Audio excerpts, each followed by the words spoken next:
asr wal asr innal insana lafi khusr. Demi waktu baik di dunia maupun di akhirat, illal ladzina amanu, kecuali orang-orang yang beriman. Ini orang-orang yang selamat dari kerugian. Ini orang-orang yang bahagia ya di dunia dan di akhirat. Wa amilus salihat, dan beramal saleh. Ini termasuk bagian dari iman, tapi disebut secara khusus saking pentingnya iman ya berupa amal saleh. Taib. Iman menurut ahlu sunnah wal jamaah mencakup 3 hal. Pertama adalah ucapan dengan lisan. Yang kedua adalah keyakinan di dalam hati, dan yang ketiga adalah amalan anggota badan.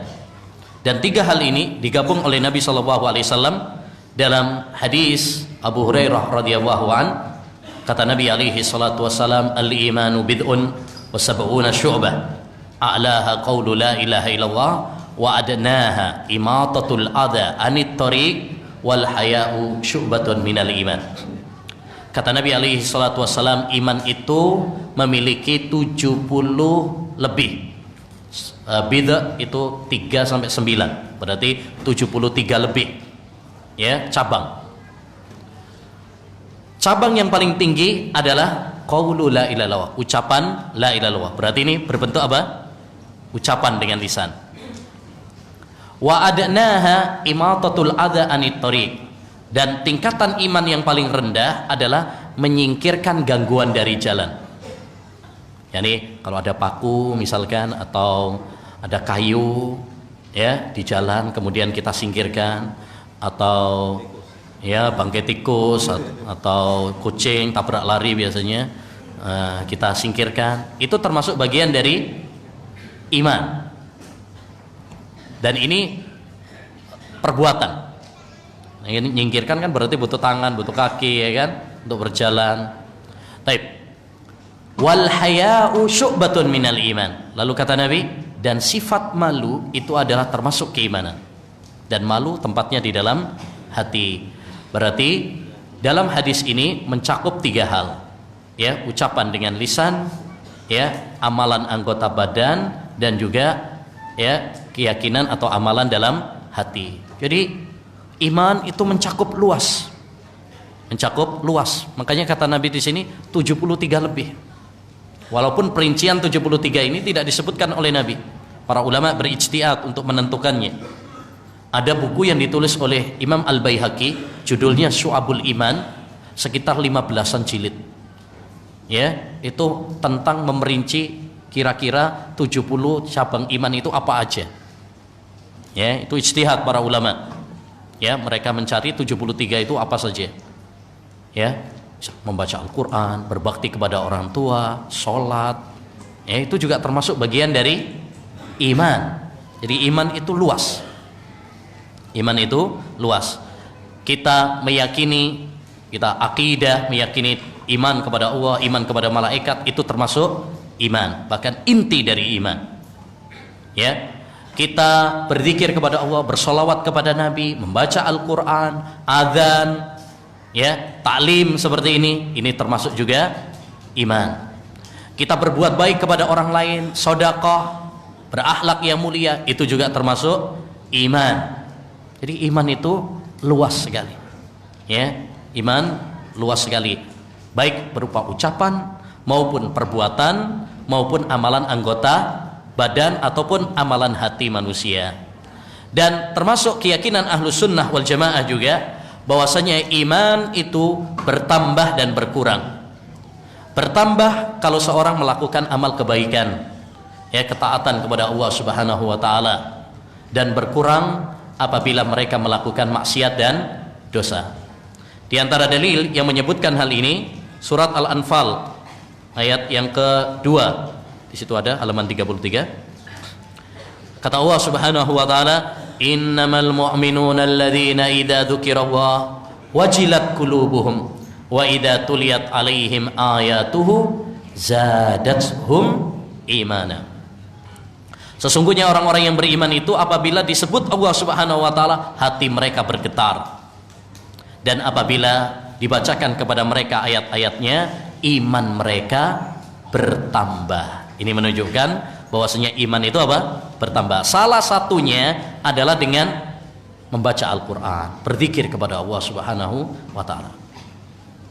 Syekh Abdul Razak bin Abdul Muhsin Al-Abbad yang sering ke Indonesia itu, beliau punya buku bagus yang sudah diterjemahkan kalau nggak salah, Asbabu Ziyadatil Iman wa Nuqsani, ya, sebab-sebab pasang surutnya iman. Beliau jabarkan di situ apa saja yang faktor-faktor yang menyebabkan iman kita bisa bertambah. Di antaranya yang saya ingat, pertama menuntut ilmu, ya, menuntut ilmu. Kemudian membaca Al-Quran, ya. Kemudian apa? Berzikir kepada Allah Subhanahu wa ta'ala. Yang keempat, mempelajari sirah Nabi Sallallahu Alaihi Wasallam. Kemudian beramal soleh, beramal ibadah, ya. Yang ketujuh, ya, apalagi berteman dengan orang-orang yang baik. Itu termasuk faktor-faktor yang bisa menaikkan, ya, keimanan kita. Sebaliknya, beliau juga menyebutkan tentang faktor-faktor yang menyebabkan iman kita apa? Kempes, ya, turun. Di antaranya adalah kebodohan, malas belajar ilmu agama, cinta dunia, lalai, ya, bergaul dengan orang-orang yang rusak, ya. Kemudian apalagi melakukan dosa dan maksiat. Ini hal-hal yang bisa menjadikan iman kita apa? Berkurang. Intinya, ayolah ikhwah, mari kita semuanya selalu mengevaluasi tentang keimanan kita. Karena iman ini kadang bertambah dan kadang berkurang. Ya, kalau kita punya HP, dan saya yakin semua kita di sini punya HP. Hari ini nggak punya HP, ya, tinggalan zaman, ya. Nah, bahkan kita kalau pergi ketinggalan HP-nya, balik lagi. Ya, istri boleh ketinggalan, HP nggak boleh ketinggalan. Ya, zaman sekarang. Taib. Kalau kita punya HP itu kan kadang-kadang baterainya juga apa? Habis, lemah. Apa yang kita lakukan kalau baterainya lemah? Kita ngecasnya. Begitu juga yang hendaknya kita lakukan terhadap iman kita. Iman itu kadang-kadang apa? Bertambah. Kalau bertambah, kita pertahankan, ya, dan kita tingkatkan, kita rawat, kita jaga. Dan kalau dia lemah, maka kewajiban bagi kita untuk ngecasnya, ya, bagi kita untuk menaikkannya, mengembangkannya. Kata Nabi alaihi salatu wassalam, innal imana la yahluku kama yahluku thawb fajaddidul imana fi qulubikum. Iman itu kadang-kadang luntur, seperti baju kita juga luntur. Yang punya baju lebaran kemarin terus dipakai terus, ya, warnanya nggak sekinclong pertama kali beli, luntur. Begitu juga keimanan. Maka kata Nabi, fajaddidul imana fi qulubikum, perbaharuilah selalu keimanan kalian. Ya, baik. Kita berpindah. Selanjutnya, prinsip yang ketiga. Dan di antara prinsip akidah Ahlussunnah wal Jamaah adalah bahwasanya mereka tidak mengkafirkan seseorang dari kaum muslimin kecuali apabila dia melakukan perbuatan yang membatalkan keislamannya. Adapun perbuatan dosa besar selain kemusyrikan dan tidak ada dalil yang menghukumi pelakunya sebagai kafir, maka ya, pelaku dosa tersebut tidak dihukumi kafir. Ya, dihukumi sebagai fasik, ya, imannya berkurang, tapi tidak dihukumi apa? Kafir. Baik, ini akidah Ahlussunnah wal Jamaah dalam masalah pelaku dosa besar. Kalau ada orang yang melakukan dosa besar selain dari syirik kepada Allah Subhanahu wa taala, ya, membunuh, berzina, ya, minum khamar, ya, maling, riba dan sebagainya. Bagaimana Ahlussunnah wal Jamaah menghukumi mereka? Sikap Ahlussunnah wal Jamaah dalam menghukumi pelaku dosa besar tengah-tengah, tidak serampangan berlebih-lebihan dan tidak juga meremehkan. Makanya tadi di antara keistimewaan dan karakter Ahlussunnah adalah mereka apa? Tengah-tengah. Wa kadzalika ja'alnakum ummatan wasata. Mereka adalah kaum yang pertengah-tengah, tidak berlebihan dan tidak meremehkan. Tidak berlebihan seperti orang-orang Khawarij. Orang-orang Khawarij itu siapa yang melakukan dosa besar kafir, keluar dari agama Islam. Dan nanti di akhirat kekal selama-lamanya di neraka. Jadi bagi orang-orang Khawarij ya, orang membunuh, ya, orang yang minum-minum khamar, berzina dan sebagainya itu dihukumi kafir. Di dunia dihukumi kafir. Ya, bukan Islam lagi, udah murtad dari agama Islam. Diperangi. Ya. Kemudian nanti di akhirat kekal selama-lamanya di neraka. Itu orang Khawarij, ekstrim. Ya, makanya mereka itu punya pendapat yang sangat sempit sekali. Yang masuk surga cuma mereka tok. Makanya menarik, pernah diceritakan oleh Al-Lalikai bahwa ada dua orang Khawarij sedang tawaf. Lalu salah satunya mengatakan, ya, yang lagi tawaf ini, padahal orangnya banyak itu, yang haji, umroh dan sebagainya, tidak ada yang masuk surga kecuali saya dan kamu aja. Lalu temannya mengatakan, surga yang seluas langit dan bumi, hanya kita saja yang memasukinya. Wis PNDW itu surganya. Ya, akhirnya dia meninggalkan pendapat Khawarij. Ya, dia bertobat dari pendapat tersebut. Ekstrim. Baik. Yang kedua adalah kelompok Murji'ah. Kelompok Murji'ah ini kelompok yang meremehkan. Jadi kalau ada orang melakukan dosa, apapun dosanya, ya, bahkan walaupun syirik, walaupun kufur, tidak mempengaruhi keimanannya. Dia tetap apa? Beriman dan sempurna keimanannya. Nggak berpengaruh. Dia nggak kafir. Walaupun ngaku nabi misalkan, tetap dia beriman. Ya, walaupun dia beribadah kepada selain Allah SWT, ya, walaupun dia minta-minta ke kuburan, ya, dan sebagainya, dia tetap apa? Ya, muslim dan sempurna keimanannya. Ini orang yang meremehkan. Ahlussunnah wal Jamaah tidak. Mereka mengatakan pelaku dosa besar, ya, orang muslim yang melakukan dosa besar, baik berzina, minum khamar dan dosa-dosa yang lainnya, mereka mengatakan imannya berkurang. Dia fasik. Ya, dia fasik. Tetapi tidak sampai kepada derajat kafir. Ya.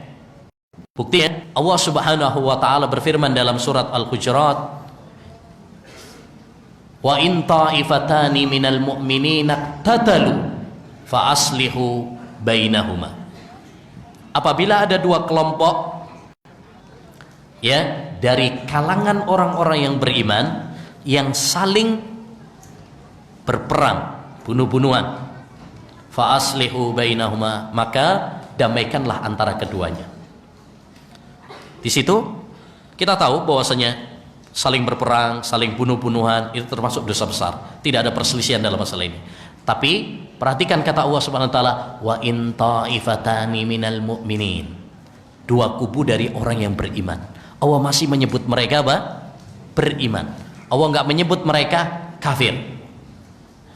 Itu menunjukkan bahwa pelaku dosa besar, walaupun dia fasik, walaupun dia melakukan dosa besar, berkurang imannya, tapi dia tetap tidak keluar dari keimanan. Dia masih muslim, dia tidak kafir. Ya, kalau kita kafirkan, akhirnya seperti orang Khawarij yang mengatakan Ali bin Abi Thalib, Muawiyah kafir karena mereka perang. Ya, nah, jelas ya. Jadi Ahlussunnah wal Jamaah mereka sikap mereka tengah-tengah. Tidak seperti orang-orang Khawarij yang gegabah mengkafirkan, dan ini banyak pada zaman kita sekarang ini yang memiliki pemahaman Khawarij. Dan perhatikan, kita tidak boleh tertipu dengan perubahan casing. perubahan nama. Karena sekarang kelompok mana sih ada yang kelompok kami Khawarij gitu? Nggak ada. Nggak ada yang ngaku. Tapi pemahaman ya yang disifatkan oleh Nabi Shallallahu Alaihi Wasallam ada pada mereka, maka mereka adalah Khawarij. Khawarij itu cirinya satu, mereka adalah mengkafirkan kaum muslimin. Ya. Yang kedua, memberontak pemerintah. Yang ketiga, membantai kaum muslimin. Membantai kaum muslimin. Seperti ISIS kalau sekarang para ulama mengatakan ISIS yang di Irak Suriah loh ya, bukan istri solihah idaman suami.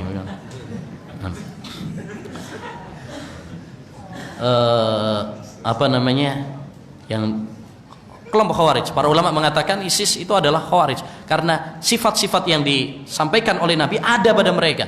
Mereka mengkafirkan selain dari kelompok mereka, mereka membantai kaum muslimin, mereka memberontak kepada pemerintah, ada semuanya. Walaupun mereka ketika kita dikatakan para ulama mereka adalah Khawarij, nggak terima. Nggak terima. Kami bukan Khawarij katanya. Ya, terserah kalian. Kalian ngaku atau nggak ngaku, tapi ciri-ciri Khawarij yang diberitakan oleh Nabi SAW ada pada kalian. Khomer itu tetaplah khomer, walaupun diganti ya whisky, brandy, bir, ya bintang, ya oplosan, sabu-sabu, ya tua, ya dan sebagainya. Itu sudah dikabarkan oleh Nabi Shallallahu Alaihi Wasallam, la yasrobanna nasun min ummatil khamra wa yusammunahu bighairi ismi. Nanti akan ada umatku ini yang minum khamar dan menamai khamar bukan dengan khamar, diganti namanya. Sekarang pun demikian. Jadi hati-hati dari pemikiran Khawarij, ini pemikiran yang sangat berbahaya. Nabi SAW mengatakan, man qala li akhihi ya kafir wa laysa fi ba'a ilaih. Barang siapa yang mengatakan kepada saudaranya wahai kafir padahal tidak, maka akan kembali kepada dirinya. Yang kedua adalah kelompok yang memiliki paham murjiah, yang tidak mengkafirkan orang yang jelas-jelas kafir. Itu juga salah. Orang dia melakukan pembatal-pembatal keislaman tapi nggak dikafirkan.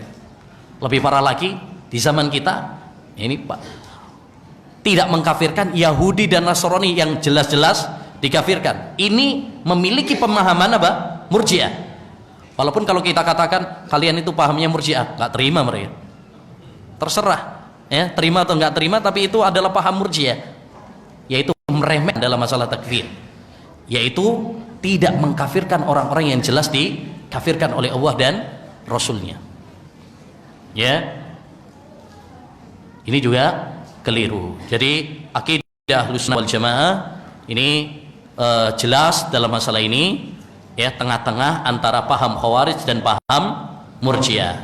Di antara dalil yang disebutkan oleh Syekh adalah surat An-Nisa ayat 48. Di mana Allah Subhanahu wa taala mengatakan, "Innallaha la yaghfiru ay yushraka bihi wa yaghfiru ma duna dzalika liman yasha." Allah tidak mengampuni dosa syirik, tapi Allah akan mengampuni selain dosa syirik bagi orang-orang yang dikehendaki oleh Allah Subhanahu wa taala. Perhatikan kalimat wa yaghfiru ma duna dzalik. Allah akan ampuni yang selain dari syirik. Selain syirik seperti membunuh, berzina, minum khamar dan sebagainya, ada harapan Allah Subhanahu wa taala akan mengampuni. Ya. Jika Allah Subhanahu wa taala menghendaki, menunjukkan bahwasanya mereka tidak keluar dari agama Islam. Makanya dalam hadis yang mutawatir juga Rasulullah SAW mengabarkan bahwasanya nanti pelaku dosa besar mereka tidak kekal di neraka. Ya, mereka akan dikeluarkan dari neraka Allah Subhanahu wa taala. Baik dengan rahmat Allah Subhanahu wa taala atau dengan syafaat Nabi Muhammad sallallahu alaihi wasallam. Kata Nabi, syafaati li ahlil kabairi min ummati. Syafaatku saya peruntukkan untuk pelaku dosa besar dari kalangan umatku. Karena ada penghalang yang menghalangi mereka kekal di neraka. Apa yang menghalangi? Tauhid, iman. Mereka masih memiliki tauhid, mereka masih memiliki iman. Makanya ikhwan, menakjubkan ucapan Syekhul Islam Taimiyah rahimahullah dalam kitabnya Al-Istiqamah, ya, beliau mengatakan pelaku dosa besar tapi masih baik tauhidnya, imannya, tapi dia peminum khamar, berzina, preman lah gitu, tapi tauhidnya masih bagus, jauh lebih baik daripada orang yang ahli ibadah, orang yang nggak minum khamar, nggak berzina, nggak membunuh, tapi rusak tauhidnya. Rusak tauhidnya, dia berbuat syirik kepada Allah SWT. Kenapa? Karena kalau dia berbuat syirik, Allah akan mengampuni, kecuali kalau dia bertobat kepada Allah sebelum mati.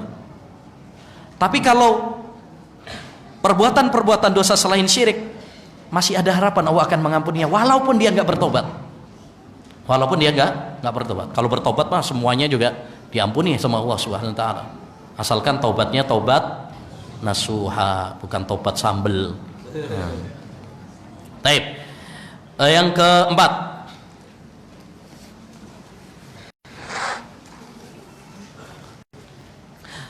dan di antara prinsip-prinsip Ahlus Sunnah wal Jamaah adalah wajib taat kepada para pemimpin kaum muslimin selama mereka tidak memerintahkan untuk berbuat maksiat. Apabila mereka memerintahkan berbuat maksiat, maka kita dilarang untuk mentaatinya. Taib. Ini prinsip Ahlus Sunnah wal Jamaah. Di antara prinsip Ahlus Sunnah wal Jamaah adalah masalah sikap kepada ulil amr, kepada para pemimpin, mendengar dan taat kepada mereka. Dan perhatikan beliau memasukkannya, ini adalah termasuk prinsip akidah Ahlus Sunnah wal Jamaah. Artinya, orang yang menyelisihi prinsip ini berarti dia keluar dari Ahlus Sunnah wal Jamaah. Dia bukan bagian dari Ahlus Sunnah wal Jamaah. Kalau ada orang yang berkeyakinan, misalkan presiden sekarang nggak wajib untuk ditaati, misalkan, ya, kalau ada orang yang berpemikiran seperti itu, berarti dia bukan Ahlus Sunnah wal Jamaah. Karena ini masalah prinsip, pembeda antara Ahlus Sunnah dengan yang lainnya. Jadi masalah ini adalah masalah yang sangat penting. Pertama, karena ini masalah prinsip, masalah akidah. Begitu banyak ayat-ayat Al-Quran dan hadis-hadis Nabi, bahkan hampir di setiap kitab yang membahas akidah selalu mencantumkan masalah ini. Untuk buka kitab akidah, rata-rata membahas, mencantumkan masalah ini dalam masalah akidah Ahlus Sunnah wal Jamaah. Yang kedua, ketaatan kepada para pemimpin itu maslahatnya bukan untuk pemimpin saja. Ini untuk semuanya. Bahkan yang paling mengambil maslahat, manfaat adalah rakyat. Ya, ketika terjaga stabilitas keamanan negara, tidak terjadi kekacauan, yang mengambil manfaat siapa? Ya, rakyat. Jadi ini masalah keamanan negara, yang itu adalah barang yang paling mahal harganya, lebih daripada ya makanan dan minuman. Oleh karenanya Nabi Ibrahim alaihi salam pernah mengatakan dalam doanya, wa idz qala Ibrahim rabbij'al hadza baladan amina warzuq ahlahu minats tsamarati man amana minhum billahi wal yawmil akhir. Dan ingatlah tatkala Ibrahim mengatakan, ya Allah, jadikan ya negeri itu negeri yang aman dan berikan kepada penduduknya makanan dan buah-buahan. Apa yang pertama kali diminta oleh Nabi Ibrahim? Keamanan dulu. Yang ketiga, kenapa masalah ini penting? Karena banyak pemikiran-pemikiran yang menyimpang dalam masalah ini. Ya, pemikiran-pemikiran Khawarij yang memprovokasi, mengadu domba, ya, yang memanas-manasi supaya kita benci kepada para pemimpin. Ini banyak pada zaman kita sekarang. Oleh karenanya, memahami masalah ini adalah masalah yang sangat penting sekali. Jadi di antara prinsip Ahlus Sunnah wal Jamaah adalah mereka mendengar dan taat kepada para pemimpin. Sebagaimana Allah wajibkan hal ini. Jadi Ahlus Sunnah tatkala kita mengatakan wajib taat, mendengar dan taat kepada para pemimpin, itu karena ini adalah ibadah. Ini adalah perintah Allah Subhanahu wa taala, bukan karena menjilat pemerintah. Ya. Tetapi karena apa? Karena ini adalah ibadah. Ini perintah Allah Subhanahu wa taala. Beda sama mungkin sebagian orang ada taat kepada para pemimpin, menyanjung para pemimpin, tapi karena ada maunya. Ahlus sunnah wal jamaah tidak. Mereka mendengar dan taat para pemimpin bukan karena dunia, tetapi karena ini perintah Allah Subhanahu wa taala. Makanya Allah mengatakan dalam surat An-Nisa ayat 59, ya ayyuhalladzina amanu, wahai orang-orang yang beriman. Dan ayat kalau dimulai dengan wahai orang-orang yang beriman, itu tandanya satu, ayat itu penting untuk diperhatikan.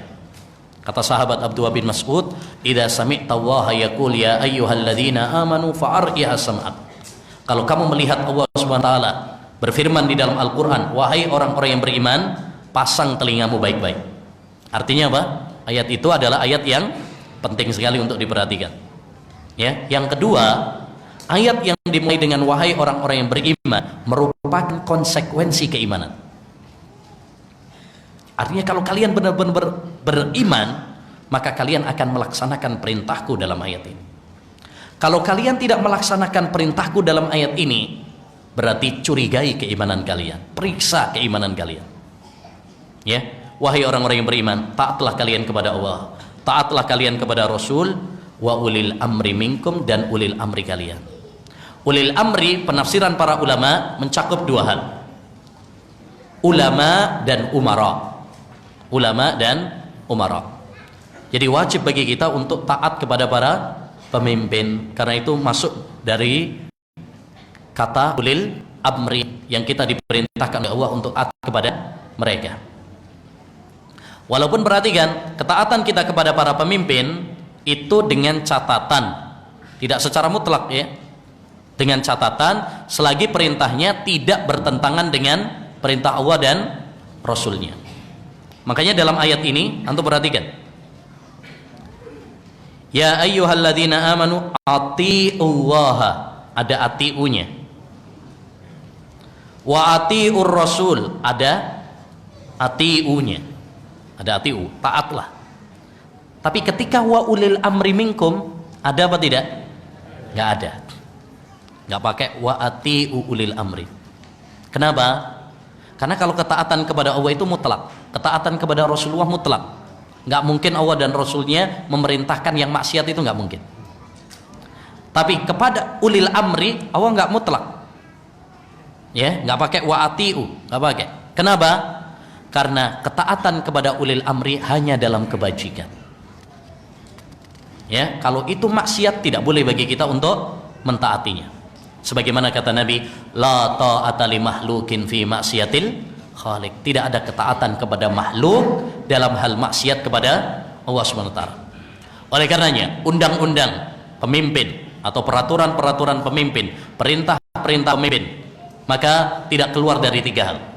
Pertama, jika perintah tersebut sesuai dengan perintah Allah dan Rasulnya, maka wajib bagi kita untuk mentaatinya. Ya, pemimpin nyuruh kita sholat misalkan, ya, nyuruh kita sholat, wajib untuk ditaati.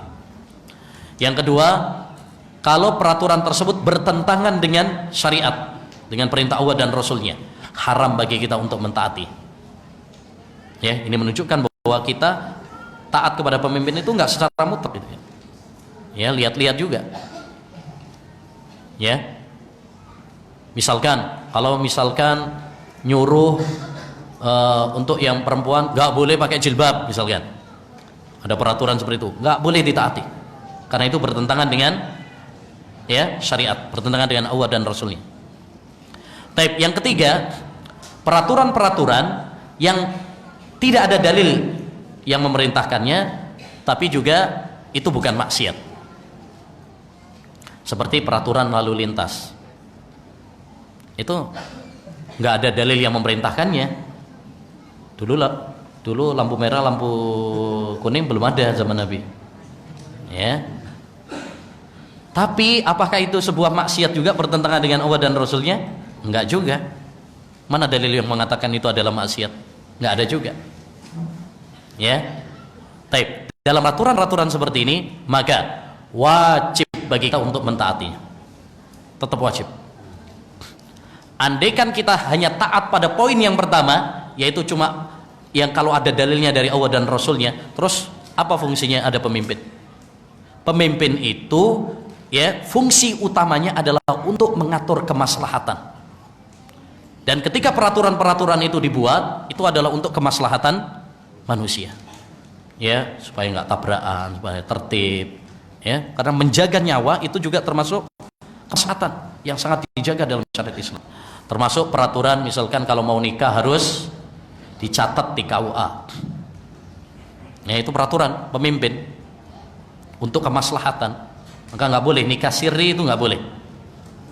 Ya, nikah siri itu nggak boleh. Saya nggak mengatakan tidak sah, nggak boleh. Ya, walaupun ada wali, ada saksi, ada mahar, ya, ada pasangannya, ya, nggak boleh. Bukan nggak sah, sah secara agama, tapi nggak boleh karena itu melanggar peraturan negara. Berarti kita tidak taat kepada para pemimpin. Ya, apalagi itu resikonya besar, terutama bagi perempuan. Bagi perempuan, dia mau lapor, mau gini, membawa ke pengadilan, nggak bisa. Mana buktinya kalau kamu itu istrinya? Ya, malah disalahin. Ya, nah, jadi peraturan-peraturan selama itu tidak bertentangan dengan syariat, wajib bagi kita untuk apa? Mentaatinya. Dan inilah ya manhaj salafus saleh. Pernah dulu di zaman Umar bin Khattab ada seorang wanita, dia keluar, terus ditegur sama Umar bin Khattab. Akhirnya dia nggak pernah keluar. Lalu Umar bin Khattab meninggal dunia. Ada seorang mengatakan kepada wanita tersebut, ya, Khalifah Umar yang dulu melarangmu udah meninggal dunia, sekarang keluarlah, udah meninggal kok dia. Dia mengatakan apa?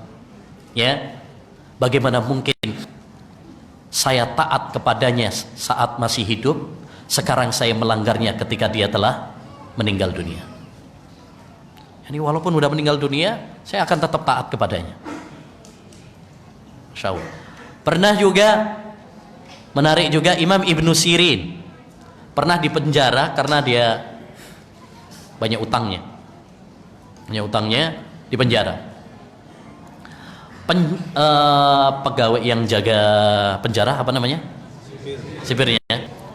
Pas malam-malam ngomong sama Ibnu Sirin, wah Ibnu Sirin, saya tahu kamu ini orang yang terpercaya. Ya, nanti kalau udah tengah malam, saya akan bukakan ya pintu penjara untukmu, biar bisa ketemu apa sama keluargamu, anak-anakmu. Nanti sebelum subuh balik lagi ke sini. Saya percaya kok kamu orang yang alim, orang yang terpercaya. Apa kata beliau? Ya, saya tidak akan membantumu untuk ya memaksiati ulil amri. Imam Abu Hanifah rahimahullahu taala pernah beliau dilarang untuk berfatwa oleh pemimpin saat itu. Mungkin kalau sekarang dibilang kriminalisasi ulama, dilarang untuk berfatwa.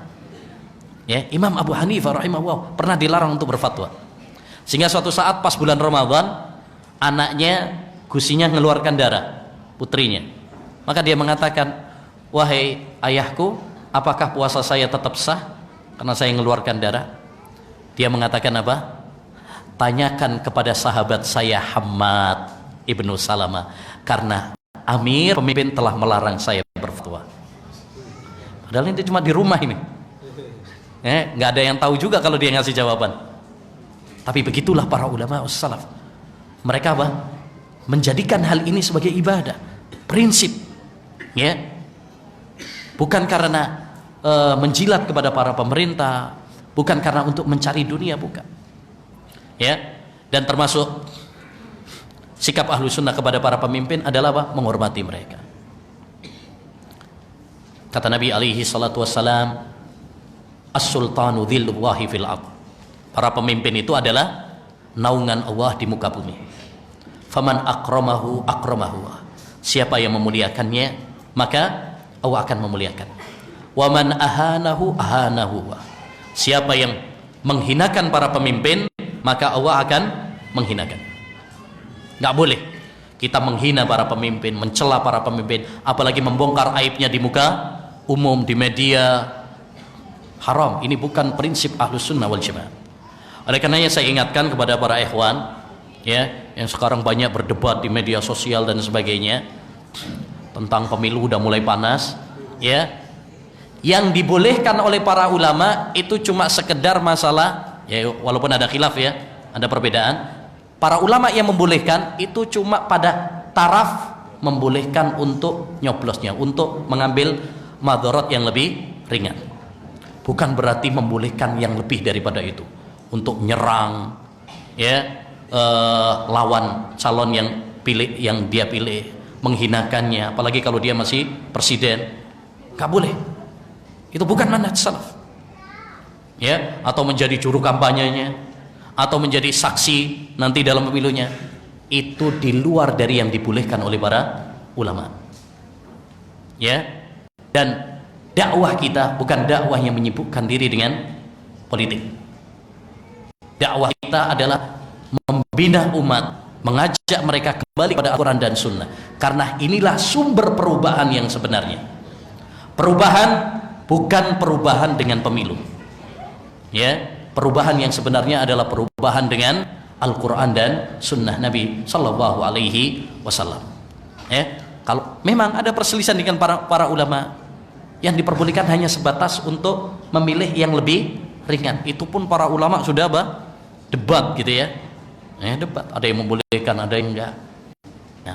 Tapi jangan kita melampaui batas dan jangan banyak debat kusir, ya, karena itu enggak menyelesaikan masalah. Mari kita bersikap dewasa, ya. Mari kita hadapi dengan lapang dada, dengan tetap fokus ngaji ilmu agama, banyak amal soleh, banyak berdoa, bukan banyak debat yang hanya akan menjadikan kita bermusuhan.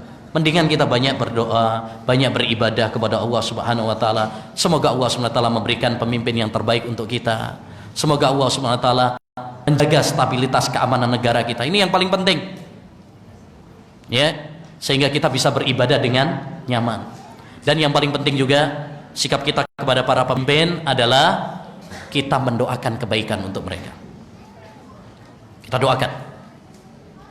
Kata Fudail bin Iyad, "Lau kanat li da'watun mustajabah la ja'altuha lis-sultan." Seandainya saya itu memiliki doa yang mustajab, saya akan peruntukkan untuk para pemimpin. Saya akan peruntukkan, karena manfaatnya kalau pemimpin itu baik, manfaatnya akan menjalar kepada semuanya, akan diterapkan kepada rakyat. Maka kita berharap, ya, kita berdoa akan ada pemimpin yang baik, ya, terlepas siapapun nanti. Ahlus Sunnah wal Jamaah, Salafiyin mungkin berbeda sikap tentang hukum nyoblos, tapi mereka tidak berselisih pendapat. Siapapun nanti yang terpilih, mereka sami'na wa ata'na, mendengar dan taat kepada para pemimpin, selagi itu bukan maksiat. Ya, siapapun nanti presidennya, kita nggak boleh, wah ini nggak sesuai dengan pilihan saya, akhirnya kemudian dicela, dibully. Nggak boleh.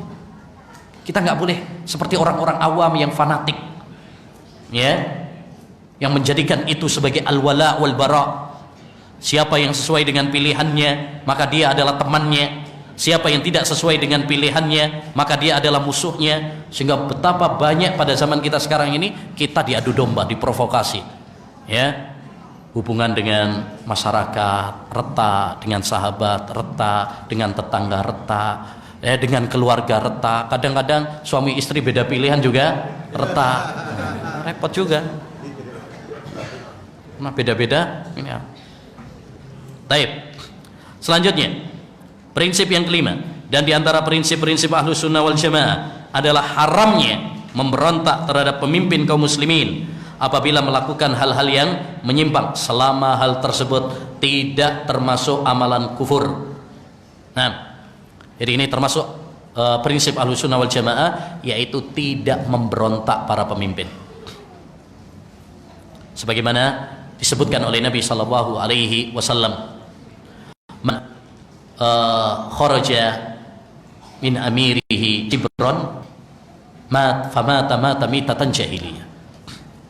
Siapa yang memberontak para pemimpin walaupun satu jengkal, maka kalau dia mati, matinya adalah seperti mati jahiliyah. Mati jahiliyah maksudnya apa? Bukan berarti mati kafir ya. Mati jahiliyah, yakni matinya dia seperti matinya orang-orang jahiliyah dulu, di mana orang-orang jahiliyah dulu mereka tidak memiliki pemimpin. Hidup mereka kacau. Ya, yang kuat menindas yang lemah. Makanya suku Aus, Khazraj dan lainnya mereka saling bunuh-bunuhan, perang, tawur-tawuran antara satu dengan yang lain. Jadi di antara prinsip Ahlussunnah wal Jamaah yang sangat ditekankan oleh Nabi adalah jangan memberontak. Tapi hendaknya kalian apa? Sabar, mendengar, taat walaupun nggak sesuai dengan keinginan kita.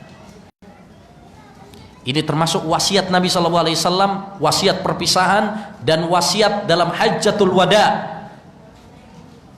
Kata Nabi SAW, "Faman ya'is minkum usikum bitaqwallah was-sam'i wat-tha'ah wa in ta'ammara 'alaikum 'abdun." Saya wasiatkan kepada kalian untuk mendengar dan taat kepada para pemimpin walaupun yang mimpin kalian adalah budak. Budak itu dengan kesepakatan para ulama tidak memenuhi kriteria sebagai pemimpin. Karena di antara kriteria pemimpin yang disebutkan para ulama harus merdeka. Budak nggak boleh jadi pemimpin. Tapi kenapa Nabi mengatakan seperti itu? Untuk sikap berlebih-lebihan. Saking pentingnya masalah taat kepada para pemimpin dan tidak bolehnya kita memberontak kepadanya. Walaupun nggak memenuhi kriteria, tetap wajib bagi kalian mendengar dan taat. Karena itu jauh lebih baik daripada memberontaknya. Ya. Dan ini juga bantahan kepada sebagian kalangan yang menganggap aneh Ahlus Sunnah wal Jamaah atau Salafiyin yang mengatakan kalian ini mengingkari demokrasi, tapi kalian mengakui hasilnya. Demokrasi bertentangan dengan Islam. Tapi nanti kalau yang terpilih kalian mengakui itu sebagai taatan. Kita jawab, apa yang aneh? Tidak ada yang aneh dalam masalah ini. Justru inilah keistimewaan Ahlus Sunnah wal Jamaah. Ya, kita semuanya pasti menginginkan seorang pemimpin itu adalah pemimpin yang memenuhi kriteria. Tapi kalau terjadi tidak sesuai dengan kriteria yang diinginkan, tetap wajib bagi kita untuk taatinya. Ini apa? Menjaga stabilitas keamanan. Harus dibedakan antara sebelum terjadi dan sesudah terjadi. Sebelum terjadi tentu kita ikhtiar, tentu kita berdoa, tentu kita berharap agar yang memimpin kita adalah yang memenuhi syarat-syarat kepemimpinan. Laki-laki, nggak boleh perempuan. Ya. Kemudian yang punya kemampuan untuk mengatur negara, menjaga stabilitas keamanan negara, ya. Kemudian yang sehat, tidak cacat, ya, tidak memiliki cacat, maksudnya cacat-cacat yang fatal, ya, buta atau tuli atau pincang, itu nggak memenuhi persyaratan. Jadi ini syarat-syarat yang disebut oleh para ulama, harus muslim, ya, tapi merdeka, ya, juga ada beberapa. Kalau ternyata tidak, ketika terjadi, ya, setelah terjadi tidak sesuai dengan harapan kita, maka wajib bagi kita untuk apa? Mendengar dan taat. Karena antum harus ingat, tujuan adanya pemimpin itu adalah untuk menjaga stabilitas keamanan. Ini tujuan intinya. Tujuan intinya kenapa kita diperintahkan untuk mengangkat pemimpin itu adalah untuk menjaga stabilitas keamanan negara. Dengan stabilitas keamanan negara yang aman, nyaman, kita bisa beribadah kepada Allah Subhanahu wa ta'ala. Ini sarana untuk biar kita beribadah. Hidup kita di dunia ini kan diciptakan oleh Allah untuk ibadah. Dan kita tidak mungkin ibadah kepada Allah dengan nyaman kalau keadaannya apa? Kacau gitu.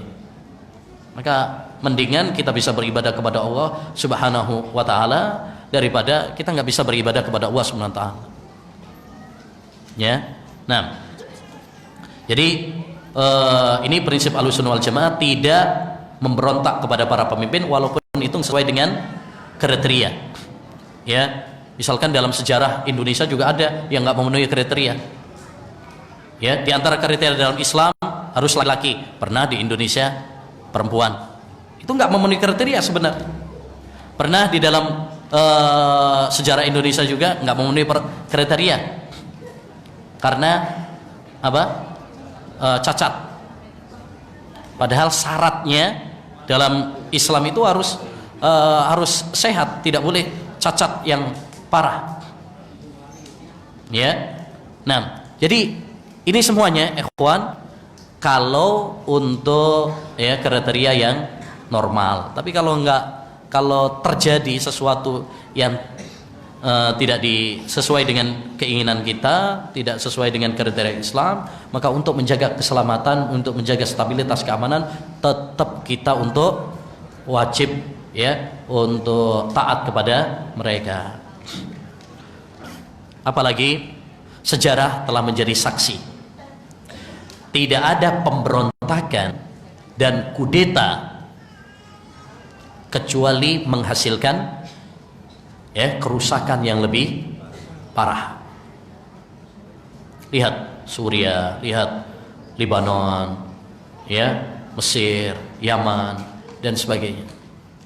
Dan sepanjang sejarah tidak ada pemberontakan dan kudeta kecuali melahirkan kerusakan yang lebih besar. Makanya para ulama walaupun dulu awal sempat ada perselisihan, tapi dengan berdasarkan pengalaman ya para ulama sepakat bahwasanya memberontak dan kudeta hukumnya adalah haram. Hukumnya adalah haram, ya. Dan ini penting, ikhwan, karena masalah nyawa. Kalau kita memberontak ini masalah darah, masalah nyawa. Dan masalah nyawa itu bukan masalah yang sepele. Jangan bilang yang meninggal cuma sekian dan sekian. Jangan. Kata Nabi alaihi salatu wassalam, la zawalud dunya wa ma fiha ahwanu indallah min qatlil muslimi bighairi haq. Hancurnya dunia dan isinya itu lebih ringan di sisi Allah SWT daripada apa? Ya, terbunuhnya nyawa seorang muslim tanpa alasan yang benar. Intinya memberontak hukumnya adalah haram, wajib bagi kita untuk mendengar dan taat walaupun itu nggak sesuai dengan apa? Kriteria. Walaupun dia zalim, tetap wajib bagi kita untuk sabar, banyak istighfar kepada Allah dan memperbaiki diri kita, karena adanya pemimpin yang zalim itu adalah karena dosa-dosa kita. Hasan al-Basri pernah mengatakan, inna jawras sultan nikmatun min niqamillah. Kezaliman pemimpin itu adalah kemurkaan dari kemurkaan Allah. Wa niqamullah la tudfa'u bisilah. Dan kemurkaan Allah tidak bisa ditangkis dengan pedang, senjata. Wa innama tudfa'u bit-taubati wal istighfar.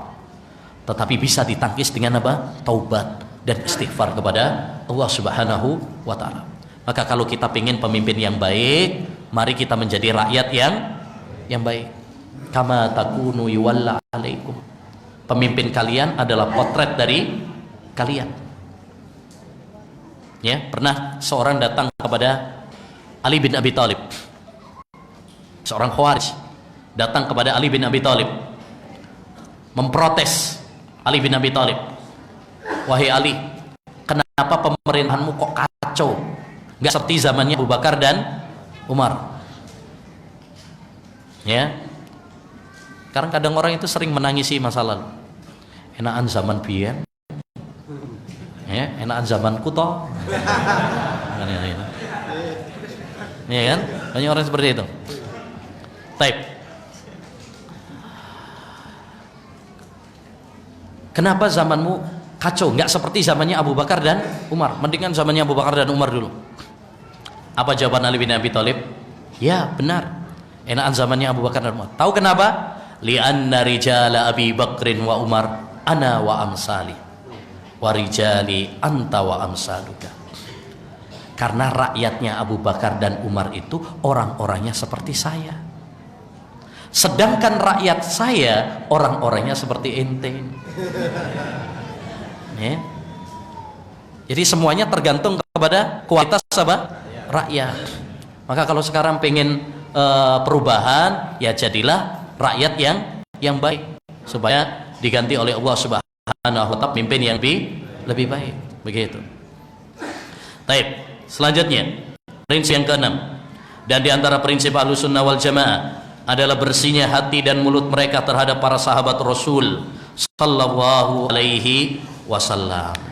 Nah, ini sikap kepada yaitu para sahabat Nabi sallallahu alaihi wasallam. Siapa sih para sahabat Nabi itu? Para sahabat Nabi definisinya adalah man laqiyan nabiyya sallallahu alaihi wasallam ya wa mata alal islam walau tahallalat biriddah.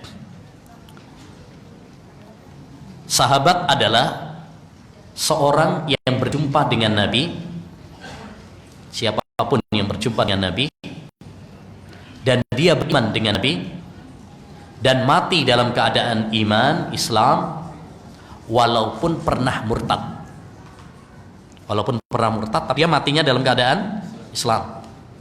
Baik. Jadi definisinya man laqiya, siapa yang ketemu sama Nabi. Siapapun, man itu umum. Baik laki-laki maupun perempuan. Baik manusia maupun jin. Jin juga ada sahabat juga loh.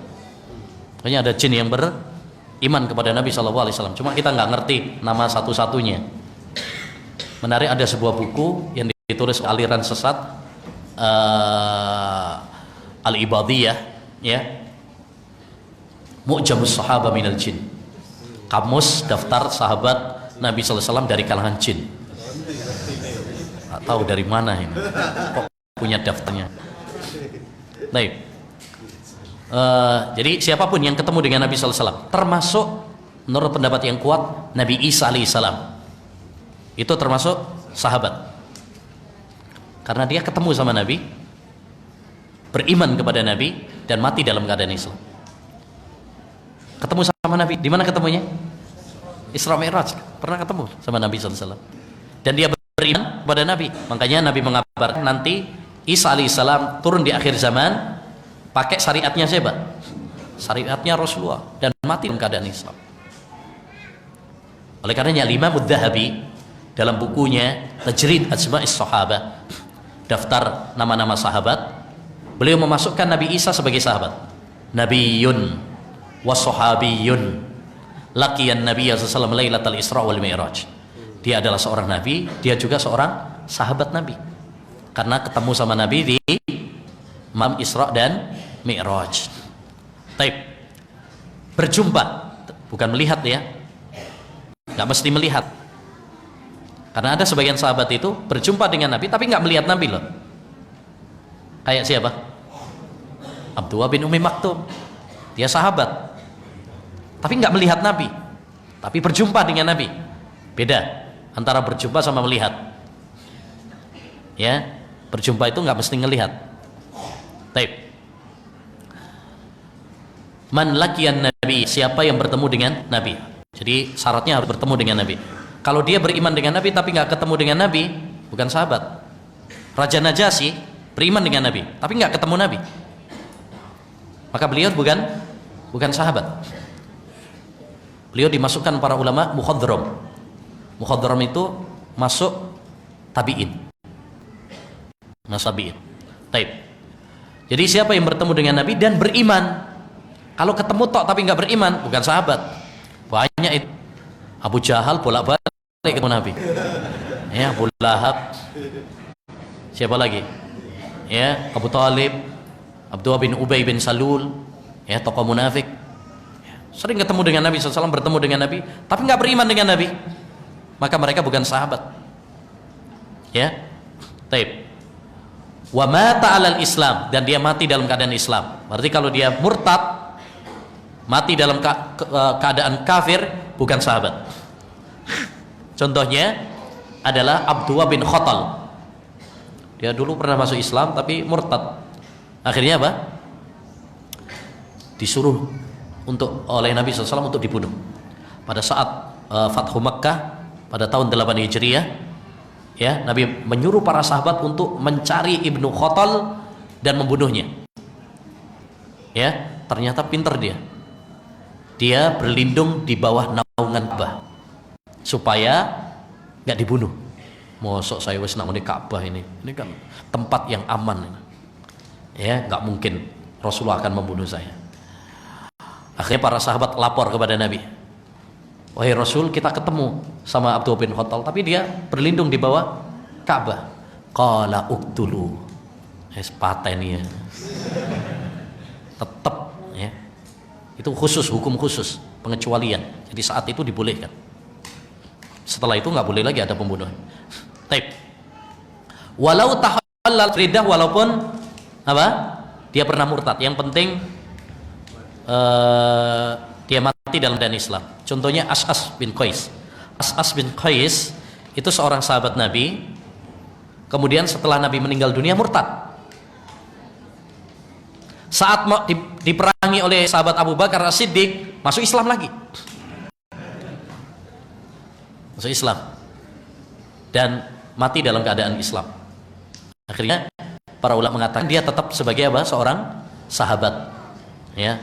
Nah, makanya hadis-hadisnya tetap diterima. Tapi sikap kita, para sahabat adalah orang-orang yang istimewa. Allah Subhanahu wa taala menyebut mereka dengan radhiyallahu anhum wa radu an. Allah ridha kepada mereka, mereka pun ridha kepada Allah. Allah siapkan untuk mereka surga yang mengalir di bawahnya sungai-sungai. Dan Nabi sallallahu alaihi wasallam bersabda, khairun nasi qarni. Sebaik-baik manusia adalah generasiku, yaitu para sahabat Nabi sallallahu alaihi wasallam. Maka kewajiban bagi kita untuk bersikap yang baik kepada para sahabat. Yang pertama yaitu mencintai para sahabat. Kita harus cinta kepada para sahabat karena mereka dicintai oleh Allah dan dicintai oleh Rasulullah. Maka kita pun harus mencintai mereka. Kata Nabi alaihi salatu wassalam, hubbul ansari iman wa bughduhum nifaq. Mencintai para sahabat Ansar itu adalah keimanan, dan membenci mereka adalah kemunafikan. Yang kedua, sikap kita kepada para sahabat adalah ya mendoakan kebaikan untuk para sahabat. Kalau ada sahabat Nabi, kita doakan radhiyallahu anhu, semoga Allah meridhoinya. Makanya kan para ulama kebiasaannya begitu ya, dalam hadis-hadis, an Abi Hurairah radhiyallahu anhu, an Aisyah radhiyallahu anha, begitu seterusnya. Sebagaimana Allah perintahkan dalam surat Al-Hasr ayat 10, di situ ada walladzina ja'u min ba'dihim yaquluna rabbana ighfir lana wa li ikhwanina alladzina sabaquna bil iman wa la taj'al fi qulubina ghillan lil ladzina amanu rabbana innaka ra'ufur rahim. Setelah Allah menyebutkan ya tentang Muhajirin dan Ansar, Allah mengatakan dan orang-orang yang datang setelah mereka, yaitu Muhajirin dan Ansar, mereka mengatakan, ya Allah ampunilah kami dan orang-orang yang mendahului kami dalam keimanan. Siapa yang mendahului kita dalam keimanan? Ya, para sahabat. Para sahabat Nabi SAW. Jadi kita doakan agar Allah SWT mengampuni kita dan mengampuni orang-orang yang mendahului kita dalam keimanan. Wala taj'al fi qulubina hillal lil ladzina amanu. Dan jangan kamu jadikan di dalam hati kami apa? Kebencian, kedengkian kepada orang-orang yang beriman, terutama kepada para sahabat. Kayak orang-orang Syiah ya, mana mereka dengki banget, benci banget ya, musuhan banget sama sahabat Nabi SAW. Sehingga termasuk prinsipnya orang-orang Syiah adalah mengkafirkan dan melaknat para sahabat Nabi SAW, kecuali beberapa gelintir orang ya. Dan di antara sikap kita kepada para sahabat adalah tidak boleh mencela para sahabat.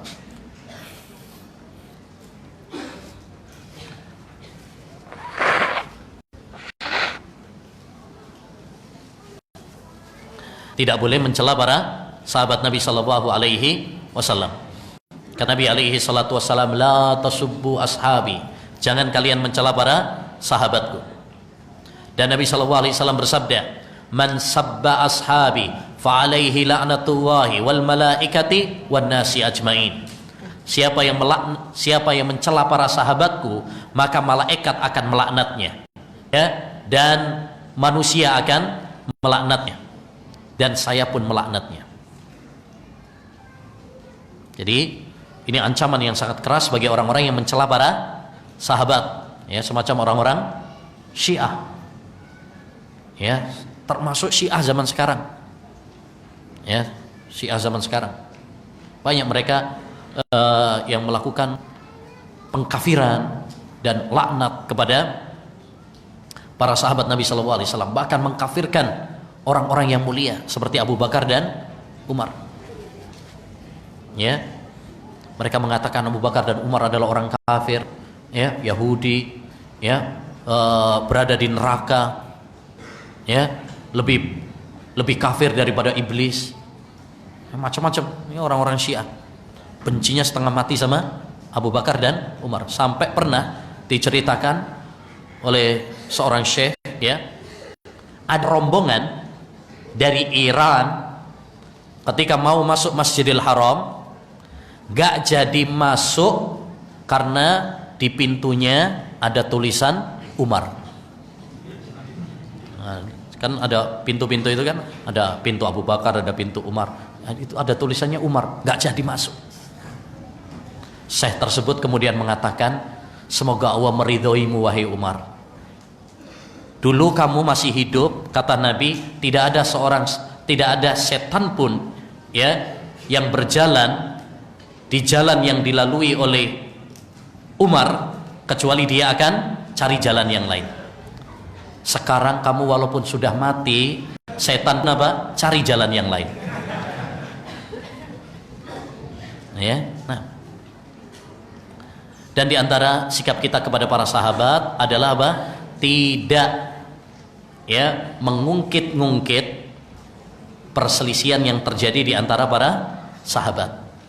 Idza dzukira ashabi fa amsiku. Apabila disebut para sahabatku, maka apa? Tahan lidah kalian. Kita nggak boleh ngungkit-ngungkit, ya, kesalahan-kesalahan mereka. Betul, ya, pernah terjadi di antara para sahabat Nabi SAW ada perselisihan, bahkan ada perang Siffin, perang Jamal. Tapi kesalahan mereka itu cuma sedikit, kebaikan mereka jauh lebih banyak. Ya, kesalahan yang sedikit jangan sampai menutupi kebaikan yang sangat banyak. Mari kita bersikap, ya, seperti Rasulullah SAW saat beliau ditanya tentang air laut, yang mana di laut tersebut ada najis. Kata Nabi, huwa tahuru ma'uhu. Ya, air laut itu tetap apa? Suci. Padahal ada najis. Ada bangkai di sana, ada orang mungkin BAB di laut juga, ya kan? Ada orang yang buang darah haid di sana, najis. Tapi kalau kita jumlah gitu ya, najis tersebut dibandingkan dengan air lautan yang begitu luas, nggak ada apa-apanya. Makanya Nabi tetap apa? Mengatakan air laut walaupun kena najis, dia tetap apa? Suci. Karena yang najis itu sedikit, nggak merubah.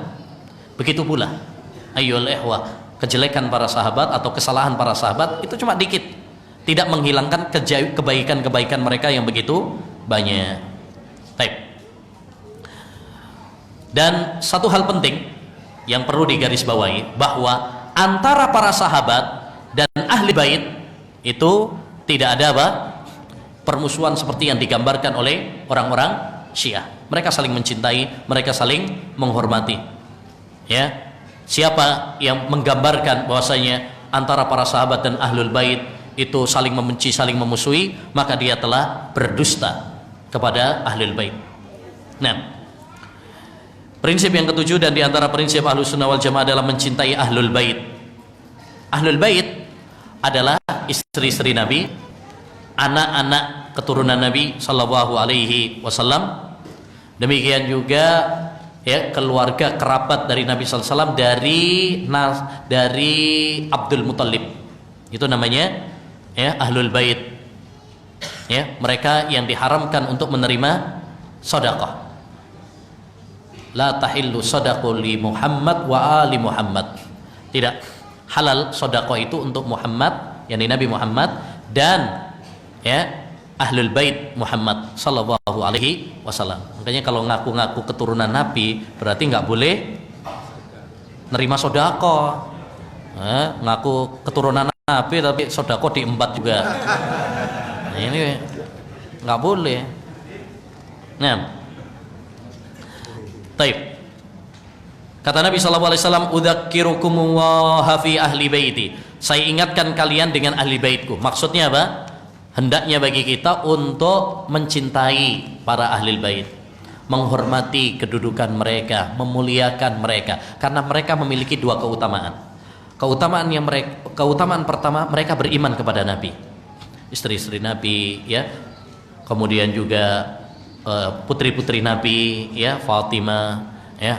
Kemudian Hasan, Hussein dan sebagainya. Ini hendaknya apa? Ali bin Abi Thalib, ya. Hanya bagi kita untuk mencintai mereka karena mereka beriman kepada Nabi. Yang kedua, mereka memiliki keistimewaan, yaitu kekerabatan dekat dengan Nabi, nasab.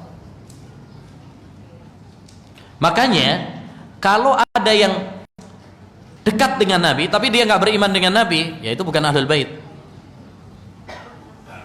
Abu Lahab misalkan, Abu Jahal, ya, itu kalau dari sisi nasab iya dekat dengan Nabi, tapi dia bukan termasuk ahlul bait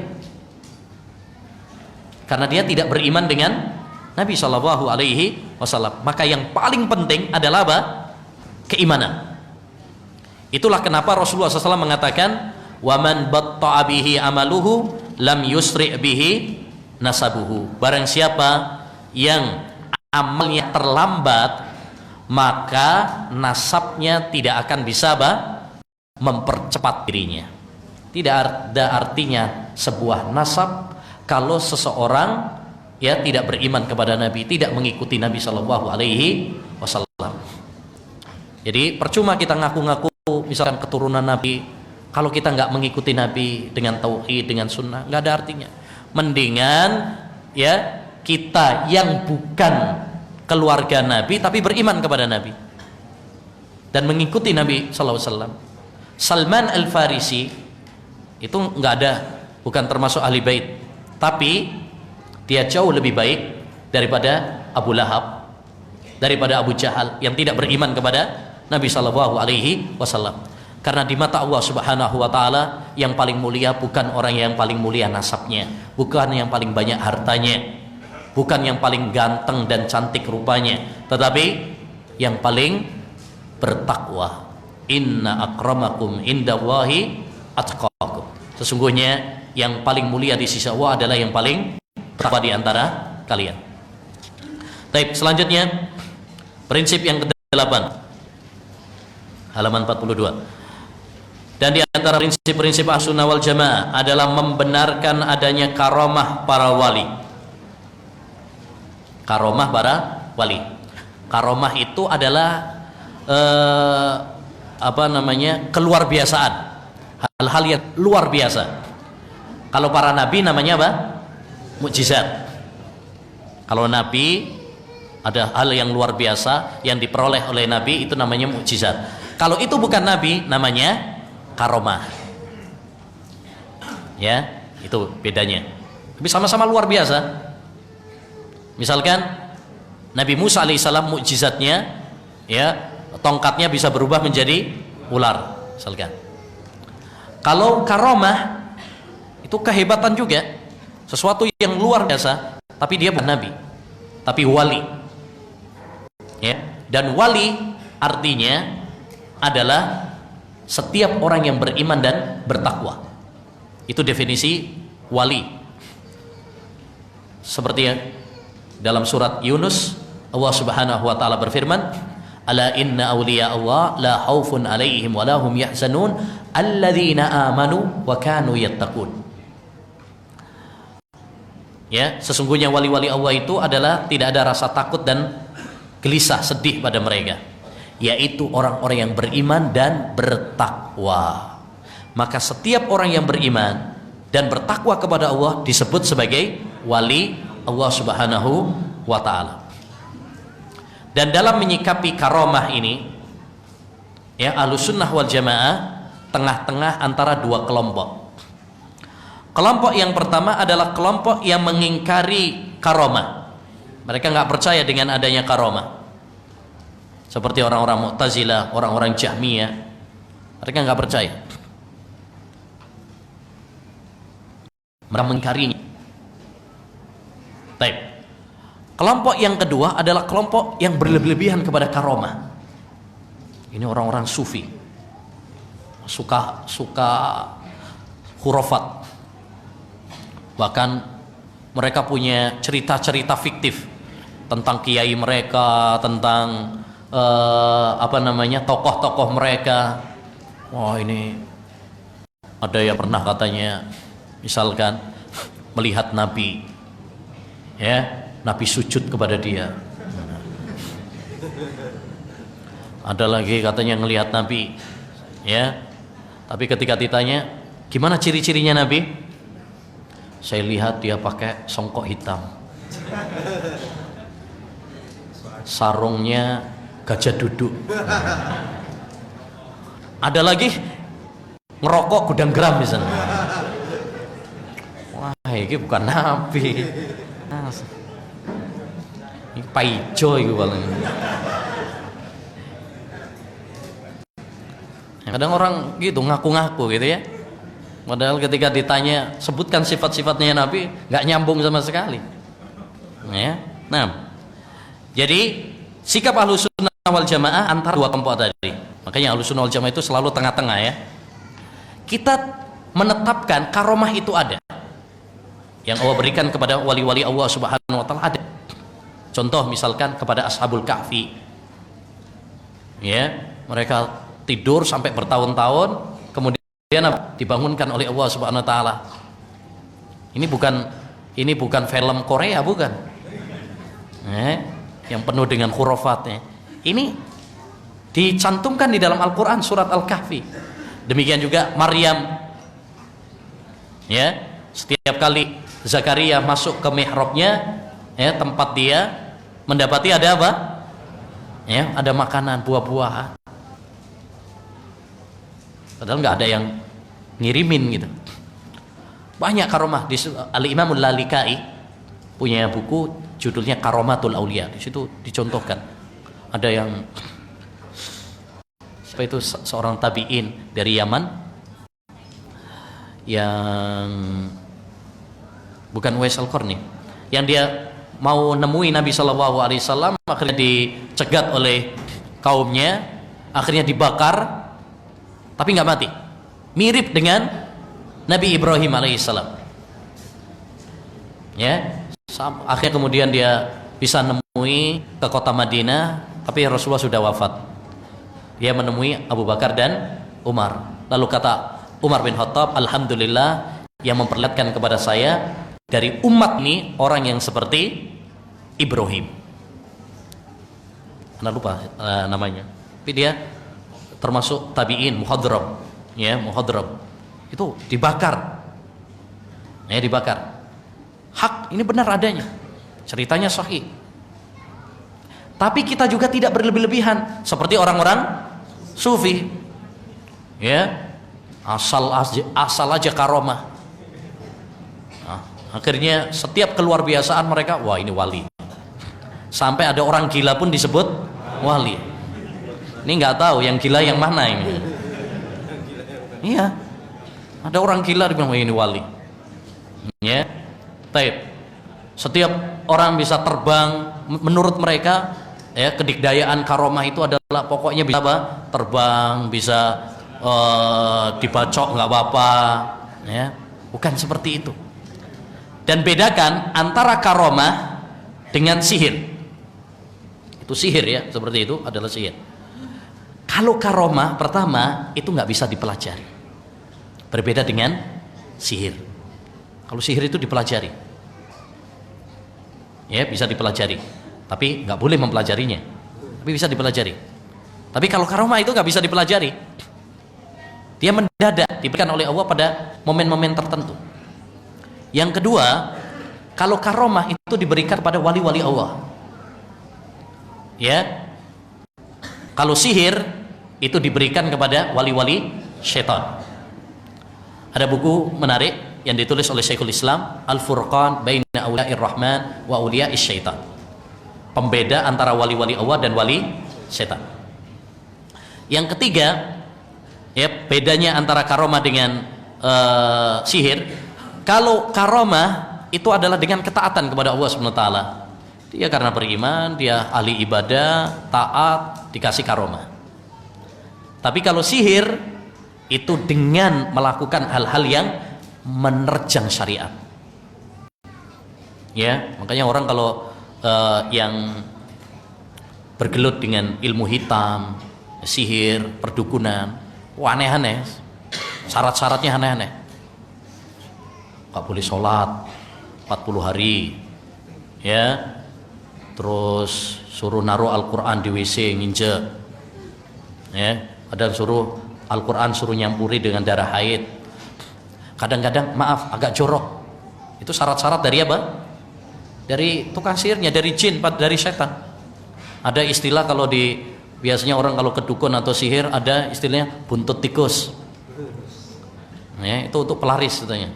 Jadi kasih buntut tikus itu untuk melariskan, ya. Itu bukan omong kosong, itu fakta. Ya, orang-orang yang pernah bergelut seperti itu akan tahu.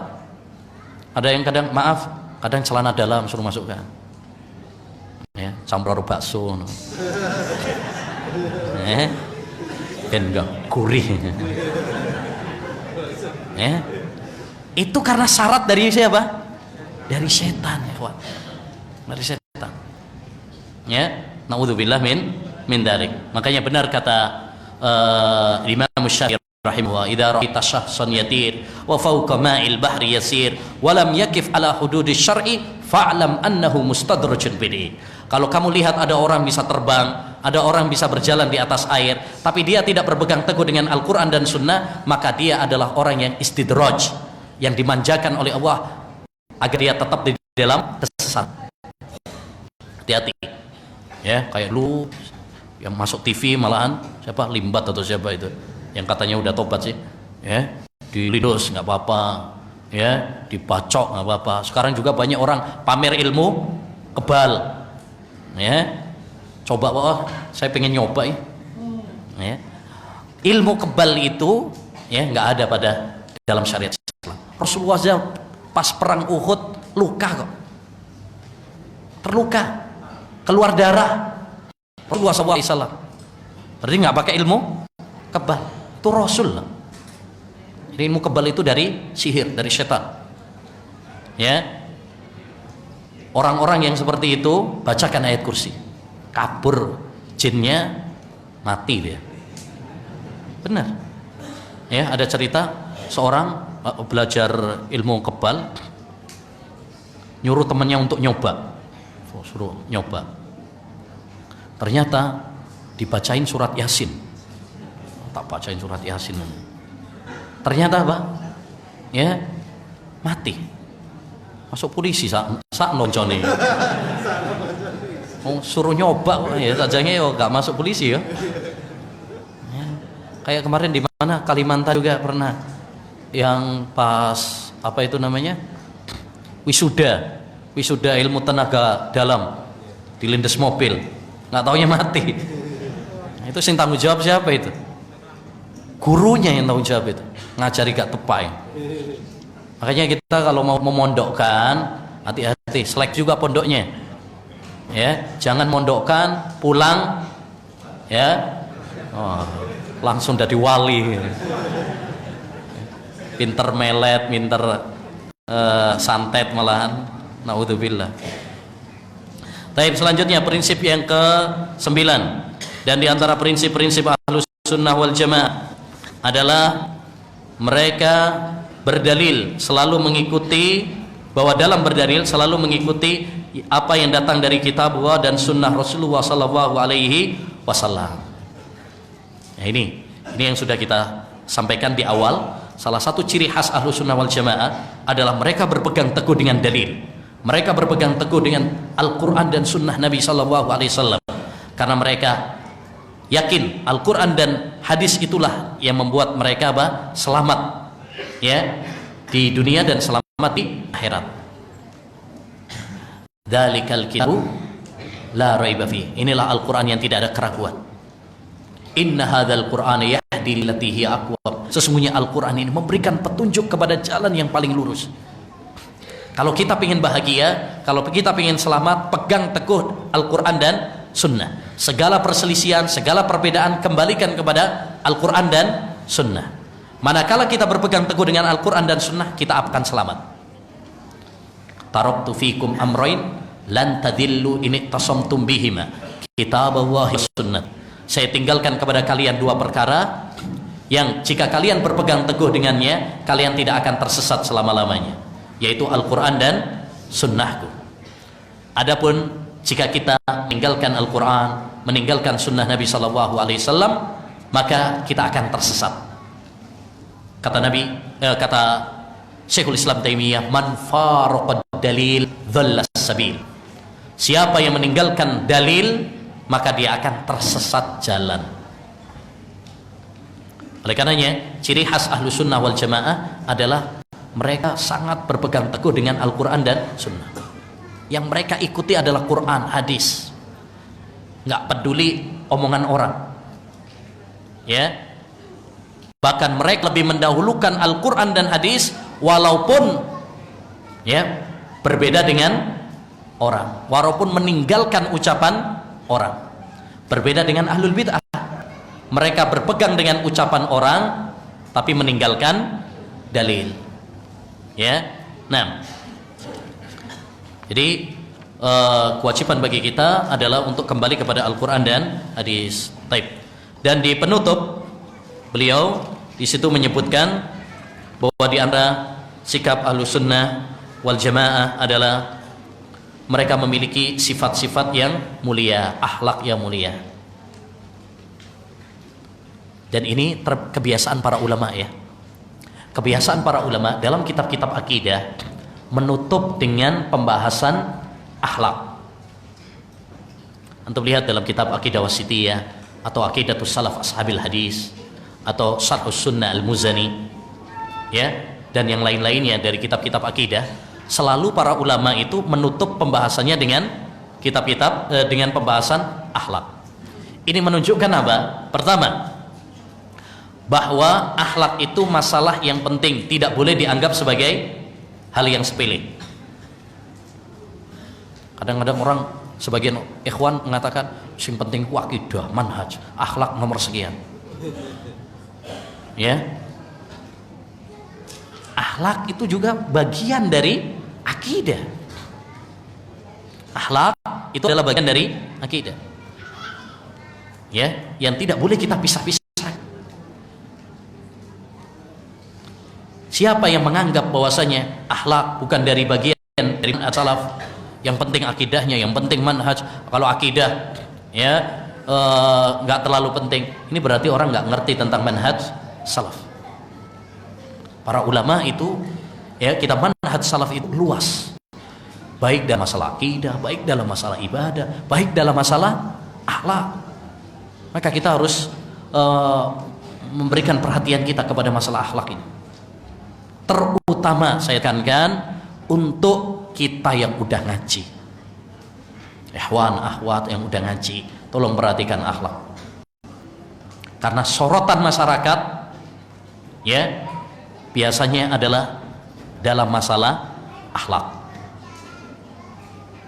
Ya talibi ilmin nabiyyi Muhammadin, ma antum wasiwakum bisawa. Wahai para penuntut ilmu Nabi Muhammad, kalian tidak sama seperti masyarakat yang lainnya. Kalian udah ngaji, udah mempelajari Quran, mempelajari hadis Nabi SAW. Kita sering dengar pengajian, ya. Dan di dalam Quran dan hadis itu sering disampaikan tentang masalah akhlak. Maka kita pun harus memperbaiki akhlak-akhlak kita. Jangan sampai kita berpuluh-puluh tahun, ya, ngaji, lama ngaji, kesana kemari ada pengajian, tapi akhlak kita, ya, tetap kayak gitu-gitu aja. Gak ada perubahan ya kepada yang lebih baik. Maka ini sangat penting sekali untuk diperhatikan akhlak. Dan akhlak, Rasulullah SAW mengatakan Ma min syai'in asqalu fil mizan min husnil khuluq. Tidak ada suatu amalan yang paling memberatkan dalam timbangan daripada akhlak yang baik.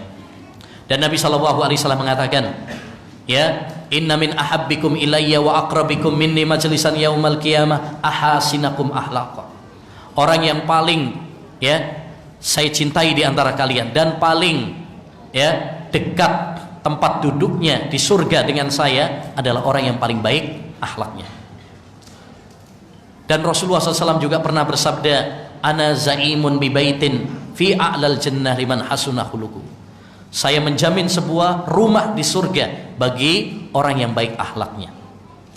Bahkan Rasulullah ketika ditanya, ya, tentang amalan apa wahai Rasulullah yang paling banyak memasukkan surga, kata Nabi, dua, taqwa wa husnul khuluq, bertakwa kepada Allah dan akhlak yang baik. Jadi masalah akhlak ini masalah yang sangat penting sekali.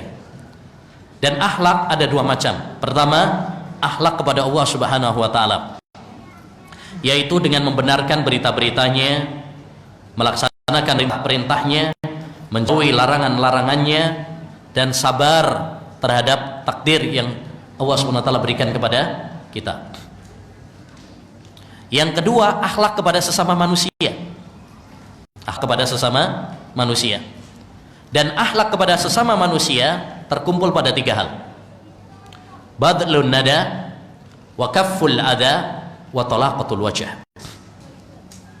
Berbuat baik kepada orang lain, tidak menyakiti orang lain, dan menebar senyuman ketika bertemu dengan orang lain.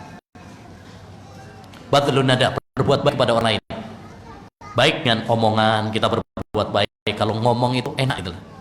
Kan kadang ada orang ngomong nyelekit, ya, ngomong yang enak, lembut, kemudian kalimat-kalimatnya itu yang menyejukkan. Inna min afdalil a'mal sururun tudhilu bi qalbi akhi. Termasuk amalan yang paling baik, kamu menyenangkan hati saudaramu.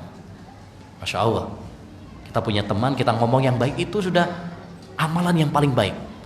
Apalagi sama keluarga kita, istri kita, anak-anak kita, ngomong yang baik, ya, ngomong yang baik. Makanya Rasulullah itu, Masya Allah, akhlaknya paling baik sama keluarganya. Dia manggil Aisyah apa? Ya Humairah. Wahai Humairah, itu artinya yang cantik jelita. Itu untuk apa sih? Nyenengin. Istri mana sih yang nggak seneng kalau dipanggil apa? Cantik, bidadariku, sayangku, cantikku, ya. Padahal ya biasa-biasa aja juga gitu. Tapi kalau dipanggil gitu seneng.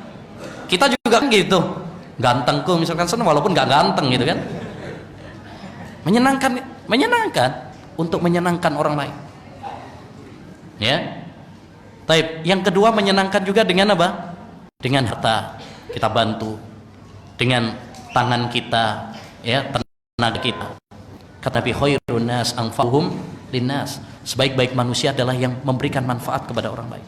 Bahkan kata Nabi, la an amsya ma'a ahin li fi hajati khairun min an a'takifa syahran fi masjidih. Saya berjalan, kata Nabi, membantu saudara saya kebutuhannya, lebih saya sukai daripada iktikaf di masjidku selama 1 bulan. Masya Allah. Yang kedua adalah tidak menyakiti. Yang paling utama, tidak menyakiti dengan ucapan. Kadang-kadang mungkin kita nggak nempelin dia, tapi omongannya itu loh, ya. Aksaru khotoya bani Adam fil lisan. Kebanyakan dosa anak Adam itu pada apa? Omongan, lisan. Hati-hati nih. Yang paling banyak menjerumuskan manusia ke neraka. Jangan menyakiti juga dengan tangan, kaki, mempiling orang, maling harta orang, ya kan? Ini yang paling banyak berbuat dosa ini dua ini, yaitu apa? Lisan dan tangan. Itulah kenapa Nabi mengatakan al-muslimu an salimal muslimuna min lisani wa yadi. Muslim yang sejati itu adalah tatkala orang-orang Islam sekitarnya selamat dari kejahatan lisan dan tangannya.